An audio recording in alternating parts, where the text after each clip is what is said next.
This session is all about data foundations for AI native networks. And as we know, telcos possess extensive network, customer, and operational data.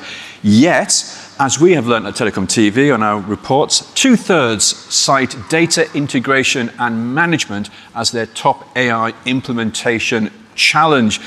They say data is fragmented across divisions, domains, and vendors with inconsistent formats and governance, and that this siloed data is preventing AI value, it's blocking real-time orchestration, and it does make unified customer experiences difficult, if not impossible.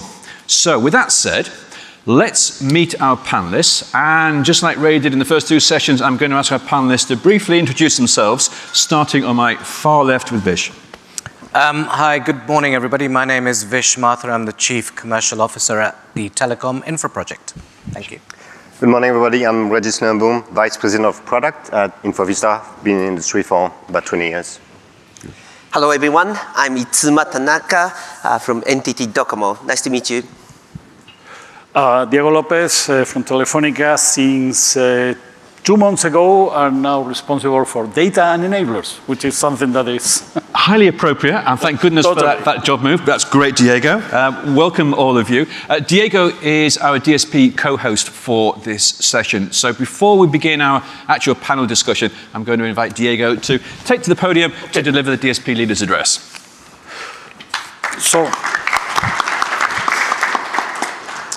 Well, there is a I'm not sure if it is totally true, but there was an advisor to a US president that once, talking about what was important for elections, etc., made a very short phrase about saying, "It's the economy, stupid."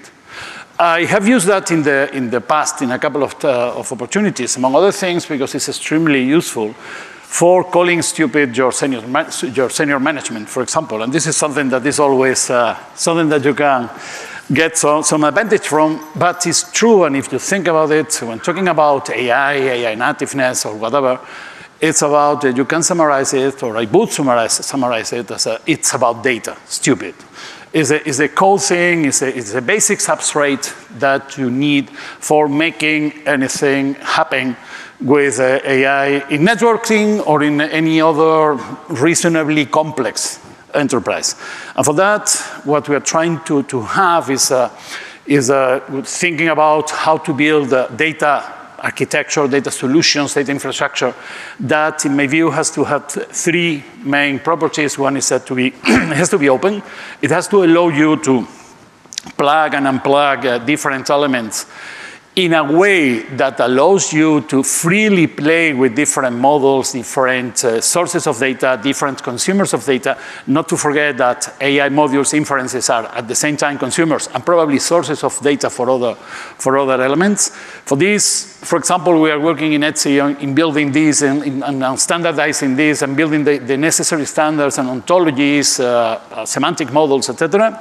Second, it has to be distributed. The network is distributed by itself. We need to be prepared for not having a centralized data mechanisms of whatever the nature. I'm not talking only about having a single data lake or data repositories, about having distributed and different models and interfaces, etc.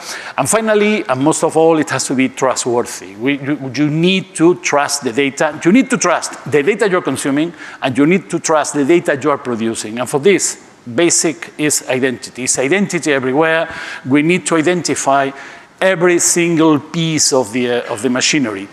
People, as we have done in the past, data sources, data themselves, and machine, and whatever. Call it whatever, the module, the model, the LLM, whatever.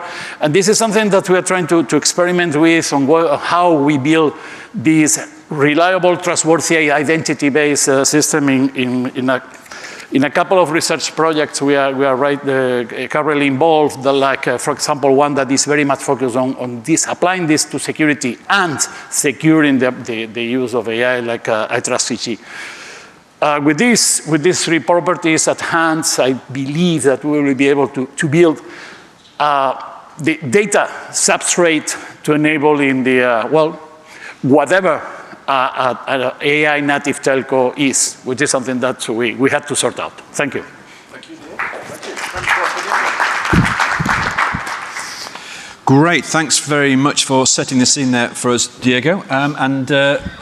Let's open up the discussion to our panelists. I mean, you very succinctly laid out, the open element, the distributed element, the trust element here that are so important.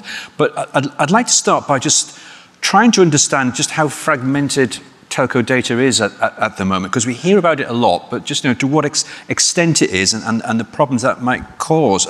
Itsuma, is data that fragmented that it causes real-world problems? Mm-hmm. Yep.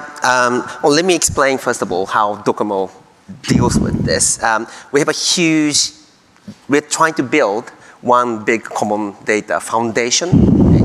Like 14 petabytes kind of environment, and network customer domain are generating like more than 200 terabytes per day.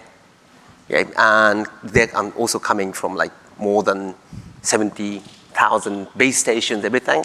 We're trying to put everything in one foundation, okay? So in a way, we're trying to remove all the silos, fragmentation, and what our recent learning is that what is interesting is the data normalization is not really the problem. I mean, now we can have lots of AI tools to align, normalize those data. What is the biggest challenge? The biggest challenge is actually the operational understanding. How people access the data, how they do it, and the meaning, the semantics behind data, which are traditionally in our human brains. And so what we see is biggest fragmentation is the data itself and what is in our brain. That's our recent learning. Diego, I mean, that resonates with you as well, that? Yep. Yeah, no, but that's, it's my breath in that is, no, that's true, and I would say, to summarize, that is we have the data architecture fragmented because we have the network architecture fragmented as well, because it's, the differences in technology, organization, the historical background, how networks have evolved and grown, is very difficult right now. We have the people from radio. The semantic field that people are playing with radio have is totally different from the semantic fields of the people that are dealing with optical. And then you go to the VSS. That's totally another story. Breaking those silos and finding the way of making this, making some sense out of it is a big, I believe is a big challenge. We need the models, we need the common semantics that would allow us to build that and relate one set of data to another set of data. But it's important as well that that needs an organizational push that is extremely important as well. Great. Organizational push. Well, let's look at industry-wide push. Vish, if I can just come to you next, and then Regis, I'll come to you next. TIP is doing interesting work here, but as I understand it, you've already identified that linkage between the fragmentation of data and OpEx, an actual real value. Look, from our perspective in TIP, and I'm not trying to, let me build on what's been said previously in the other sessions. I'm all in TechM mentioned global federation platforms as a enabler and mechanism.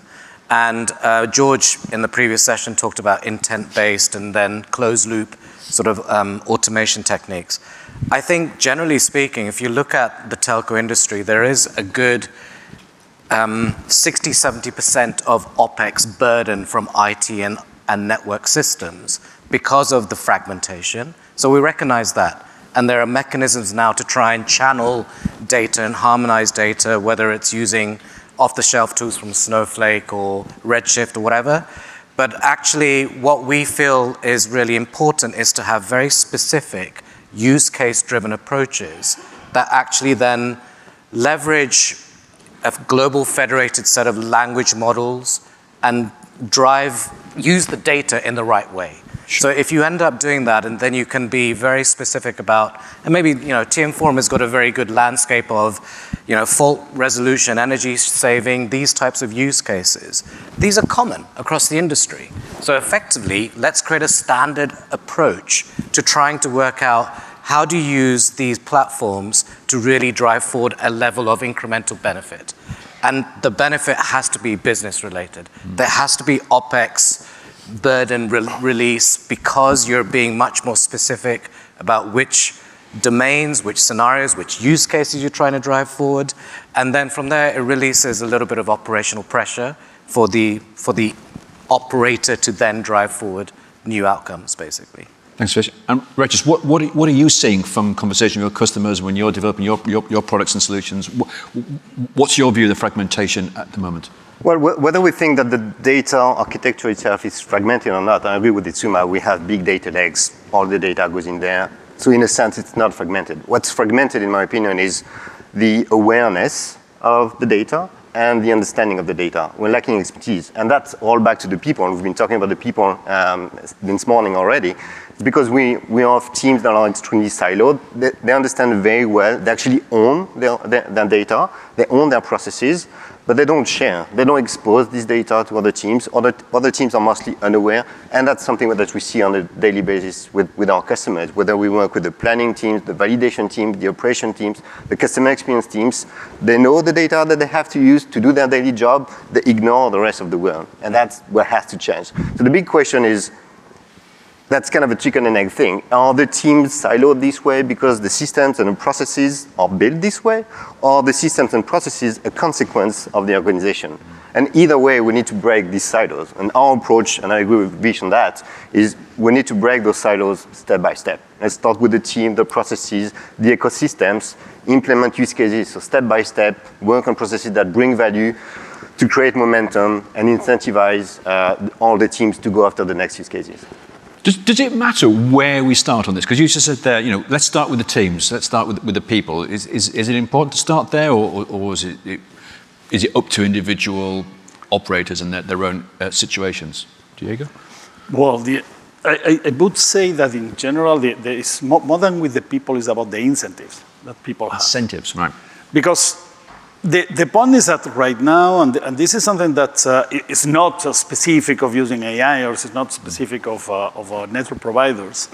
In general, teams are assigned goals, and their performance is measured according to certain objectives that very often are conflicting with the objectives of the other team. And in that situation, it's very difficult. Whether you make it automated, whether you make it manual, the only difference is with the automation, the loop is much tighter. And then you notice it's in much clearer way. That's limitation. It's difficult. I believe that it's possible, and I put something that I would love to hear about any examples of how you can break this by example. And this is something that we are trying to do, and it's about showing people that by collaborating, they can improve and they can achieve their goals, or they can show us their management that their goals can be better achieved that way. Fighting by example is currently, because the other approach is, the typical top-down, that the management says that you have to do this and you have to collaborate, and then people start to, reluctantly start to share something. But showing an example in which you can show that, even in the case that is something that is in a limited environment, that the thing is something that's very valuable. And if you have any story about this to share, it would be really, really interesting, I would say. Can I add? Oh, go ahead. Thanks. On top of that, building on top of that, I think the first thing to start is visualizing, verbalizing every single process, steps in our value chain and how we operate. I mean, telecom network business, it's a huge business involving different departments and different steps and different departments, different operation teams, right? And sometimes they have different KPIs and they kind of clash, right? So that comes to the discussion with incentives. But, well, a lot of us engineers know about data, where we can find data, what we can find. They're nicely documented most of the time. But how we do the work is not really documented.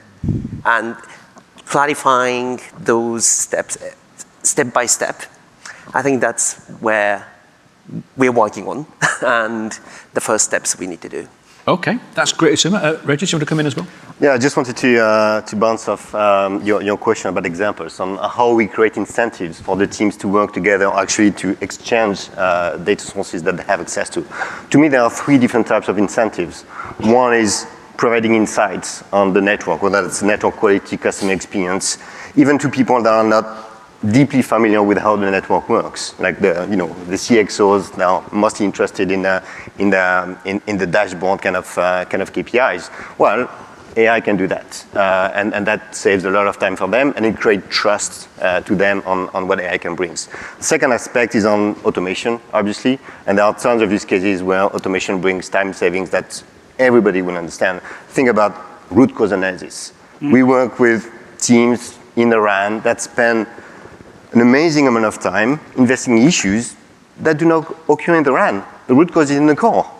So AI could tell them very quickly, don't even investigate this one because it's in the core. Pass it on to the core team. That's a problem solved in 2 minutes.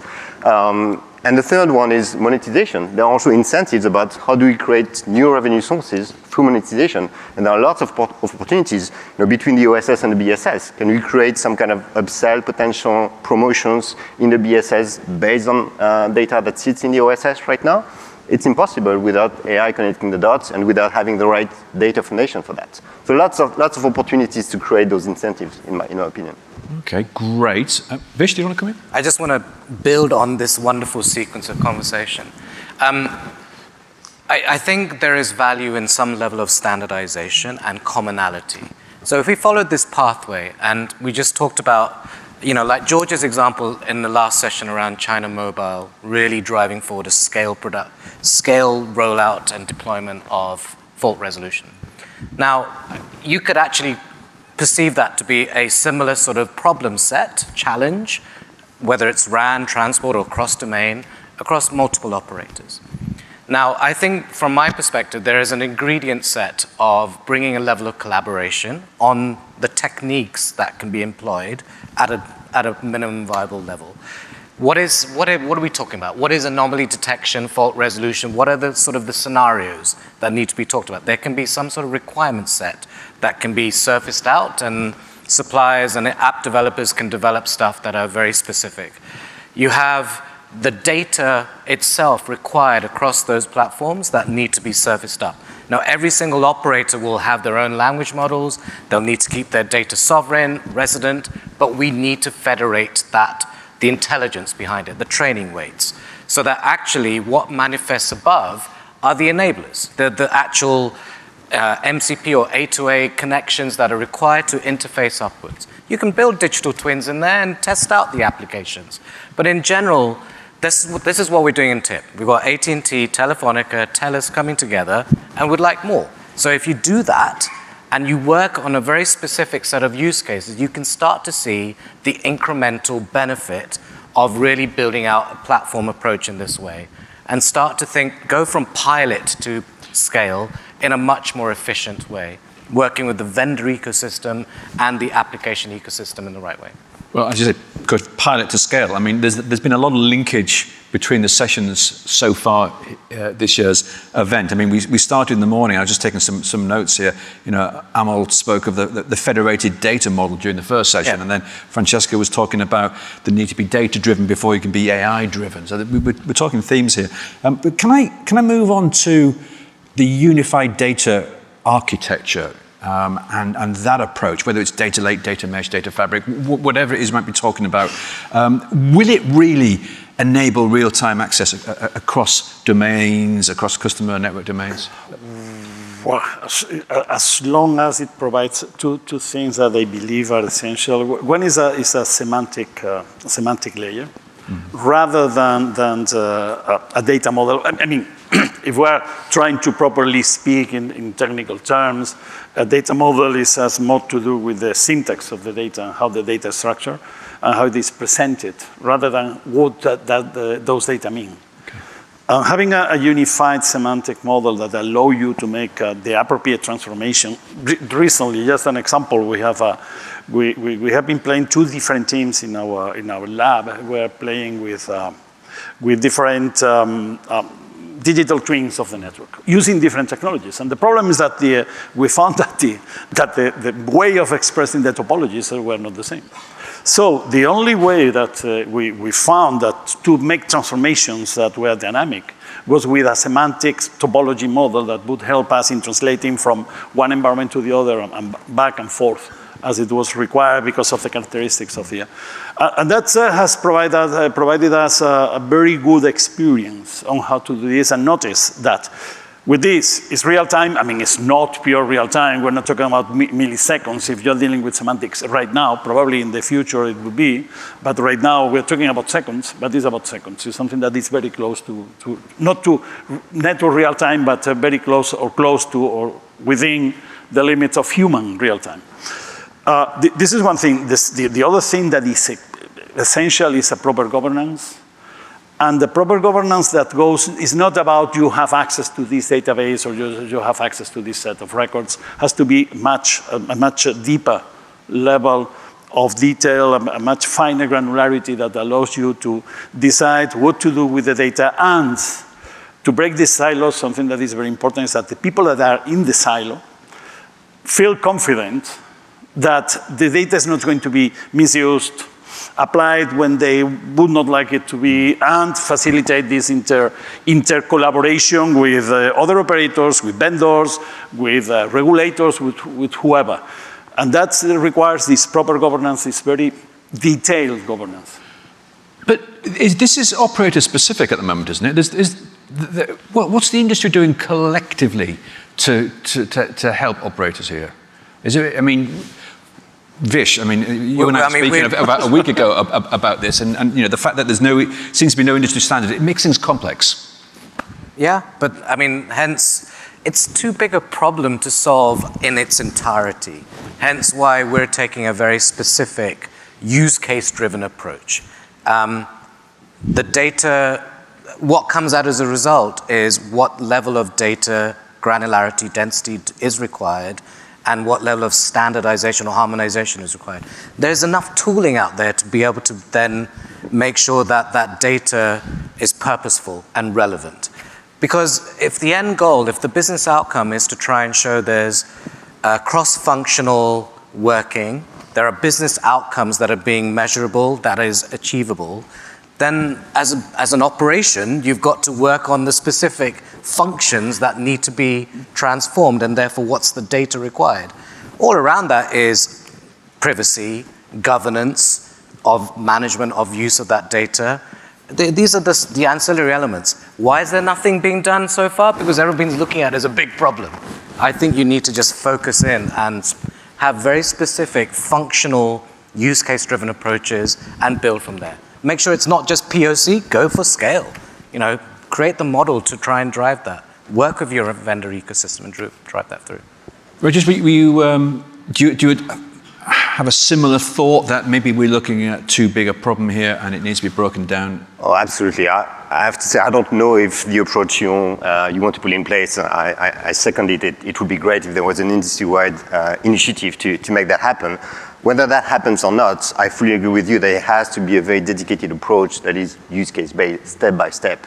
Identify a use case that brings value to you.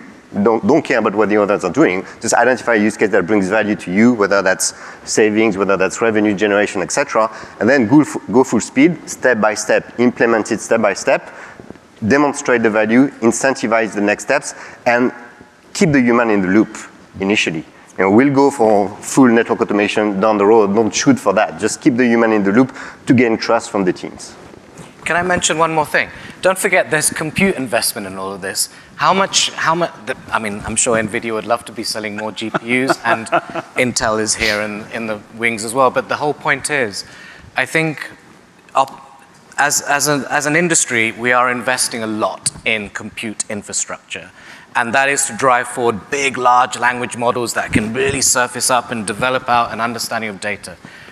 Surely there is a much more incremental approach which is much more purposeful, and you use that compute infrastructure to really drive forward outcome-based sort of stuff, basically. That's where I'm heading in my head.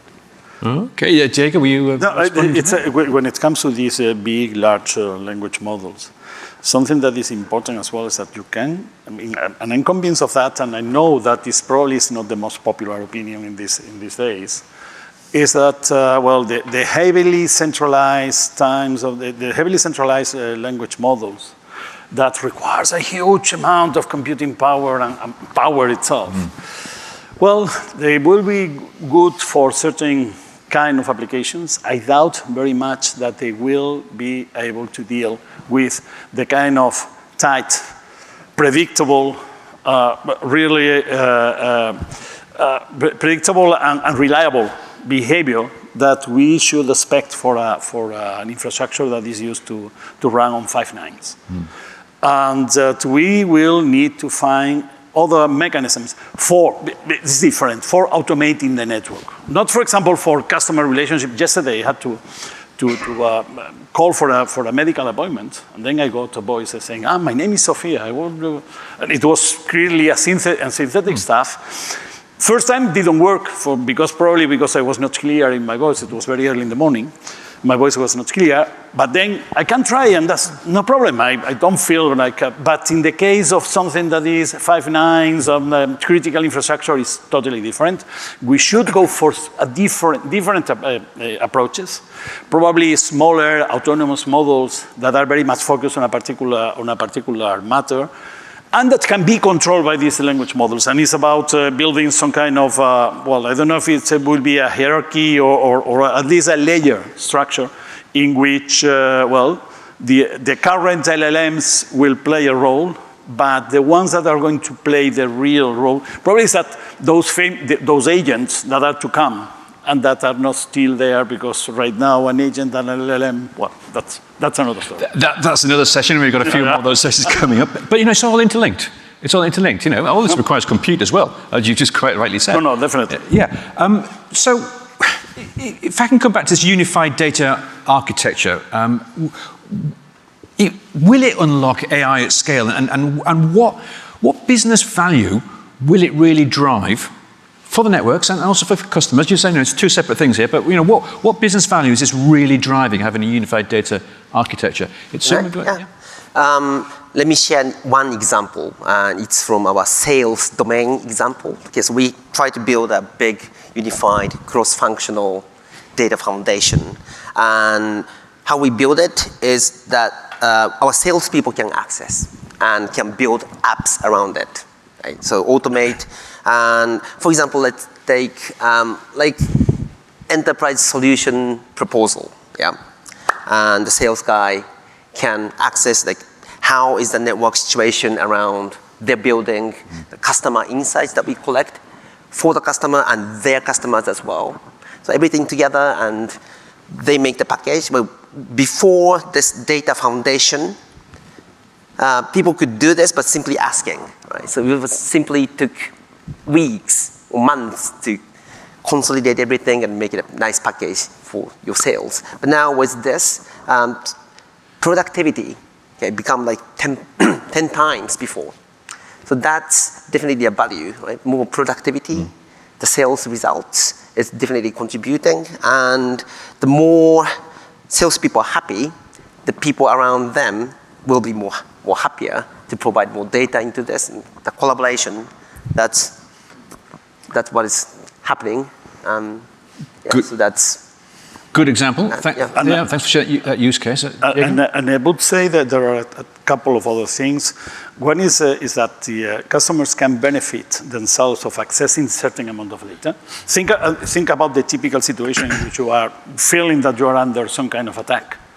And you can derive or identify which kind of attack and what could be the countermeasures that you can apply locally, apart from the operator helping you, etc. derived from data that comes from the network and then from the traffic, etc., with all the proper caveats about being not disclosing relevant data, etc. But this is something that can be extremely helpful. This is one thing. And second is something that is one of my personal endeavors right now is trying to convince my company, among others, that there is a value in doing this, which is about eating your own dog food, etc. It's about if we develop proper data architecture, proper data infrastructure, it's something that we could provide to our customers as well. Okay. The idea that you want to share data, you want to share data with your customers, with your competitors, no, whatever. with your partners. There are limits. Or whatever, exactly. You want to share the data? Well, come. We can facilitate ways of doing it in an open, distributed, and trustworthy way. So it becomes a revenue opportunity, a service, exactly. digital service. Once we sort out, well, probably not sorting out the whole problem, as Visha said, not the whole problem, but when we sort out some issues regarding particular aspects, why not? I mean, we could offer it as a service as well. Interesting. Vish, do you want to tell us a bit your thoughts about this? You know, how the business value that might get unlocked here? Or? 3 thoughts. Yep. One is I love what Ahmed said about tech excellence. So beyond, sales and customer service, tech excellence drives forward internal efficiencies. So look for those use cases that are really relevant, that are high value in terms of return, like George was expressing as well in Team Forum, and work for those, and look at a collaborative approach to do that. Second is, I'd say sort of a provocation to the industry is that you have fora like NGMN that are setting out white-papered approaches on operating models, people, process, tech. You have TM Forum setting out a roadmap to level 4 or level 5. Step to level 4 and look at those use cases. And work with TM Forum community and TIP community to try it out and create the reference architectures and the use cases and showcase the business outcomes in that regard. I would suggest that's my second thought, because then from there, rather than working in a fragmented approach as an industry, there is real value in getting some level of movement through standardization, commonality, and then you can build on top. My third point is there are actual applications that are being used by end users, voice and video, RTC and voice applications, taking 60, 70% of the network traffic. Now, we can look at application data and network data and look at the combination of those to drive forward better qualities of experience for our end customers. That's another use case that no one's talking about per se yet. We're still internally debating around how do we drive forward optimization, automation, and adaptive networks. Let's look at those use cases that our customers enjoy, our applications that they enjoy, and bring that in as well. And maybe taking another level, but those are my thoughts. Great. This is really interesting. I'm going to make an offer to the people who are at the back of the room, who we never really get questions from because they're so far in the back of the room, it's so dark we can't spot them. So over the next 30 seconds or so, if anyone towards the back of the room has a pressing question, I think Tony is I can just see Tony there. Tony is wandering the back of the room. Any sign yet, Tony? No. No. Okay. Wake a few people up and we'll get them going. Okay, well, I tell you what, let's move one row forward, shall we? Let's give this offer to those in the middle of the room. Anyone in the middle of the room got a question at this stage for any of our guests or anything? Any thoughts on the data subject? Over here. Nope. Yeah. Keep it moving forward, Tony. We're moving forward. Look, we're giving everyone a chance here, so we're moving forward. Who have you got at the front? Offer to the front of the room now. It's Dean. It's Dean. Hi, Dean. Hi there, Dean Bubley.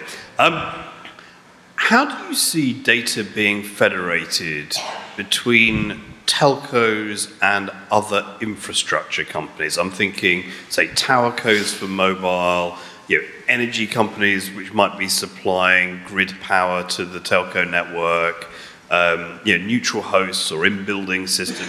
There's a lot of data there around that relates to connectivity and overall, say, service reliability. How do you combine all of that?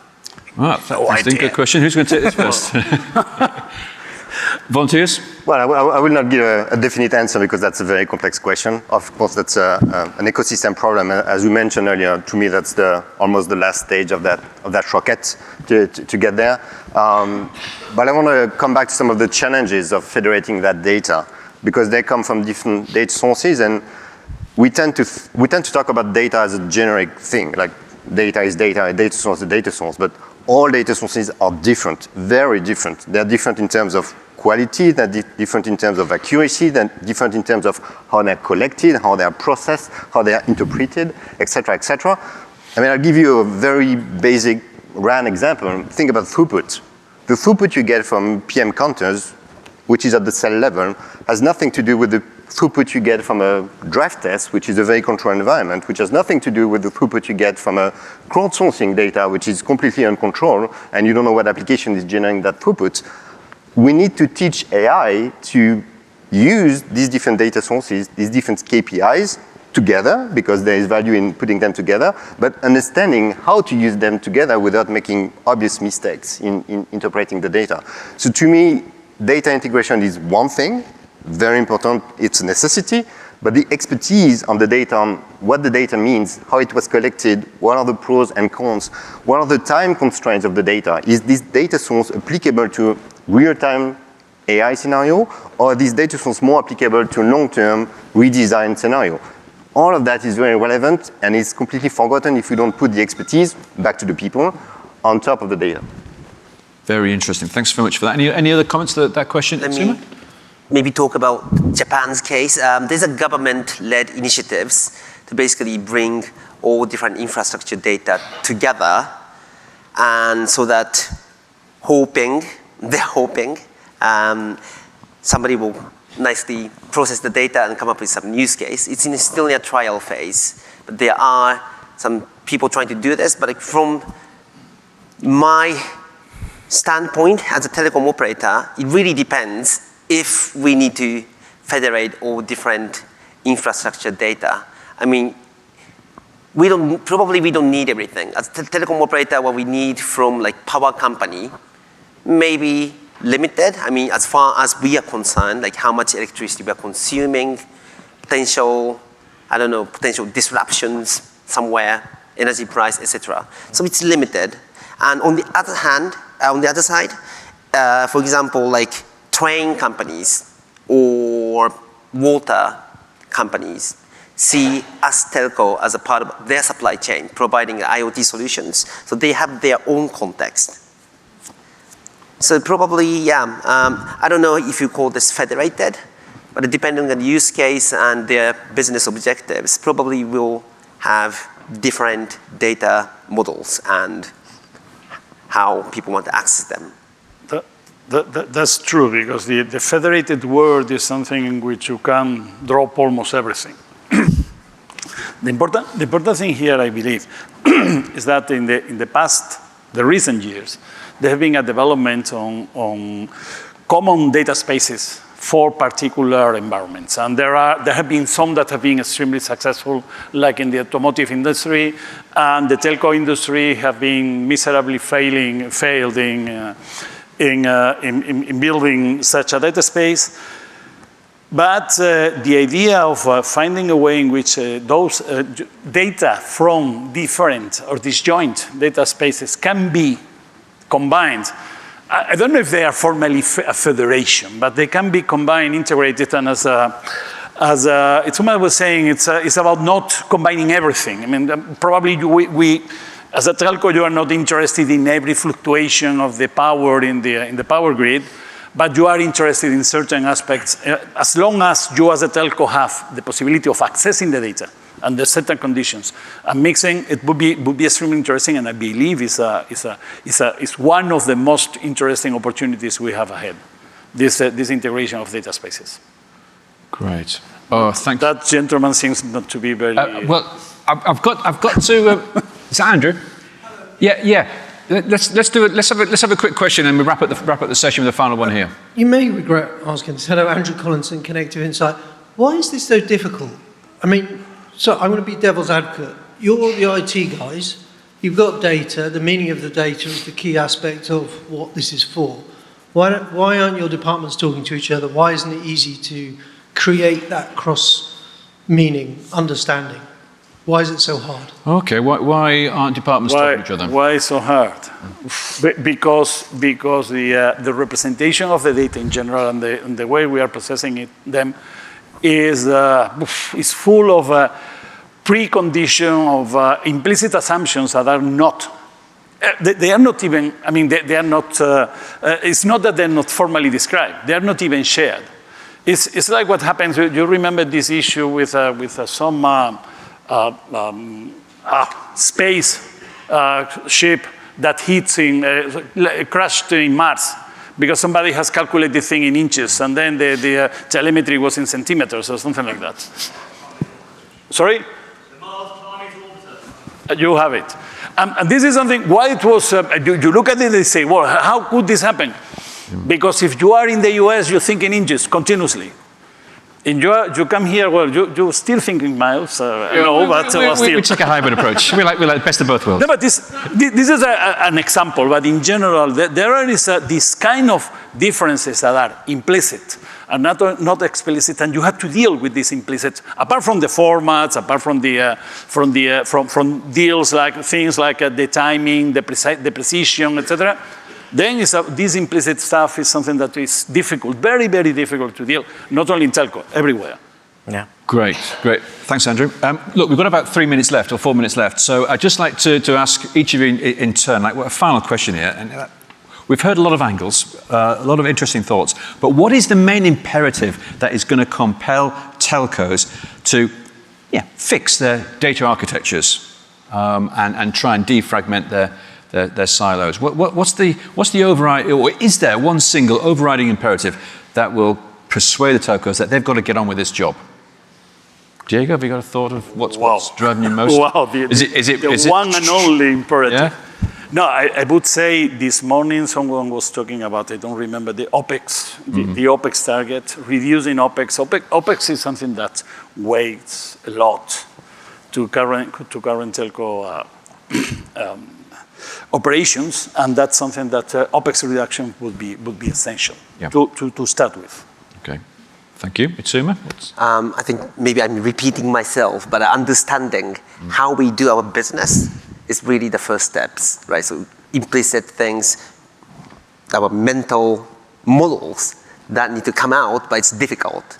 But that's, unless we do that, I mean, connecting data is easy, but how to make it really work for everybody in the organization, we need to really understand people, how organizations work. Understanding. Thank you, Itsuma.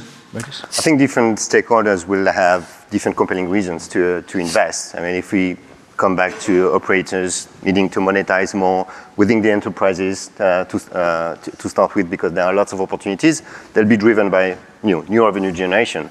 If we talk about AI improving customer experience, increasing quality, then it's all driven by churn and the side effect of reducing OPEX.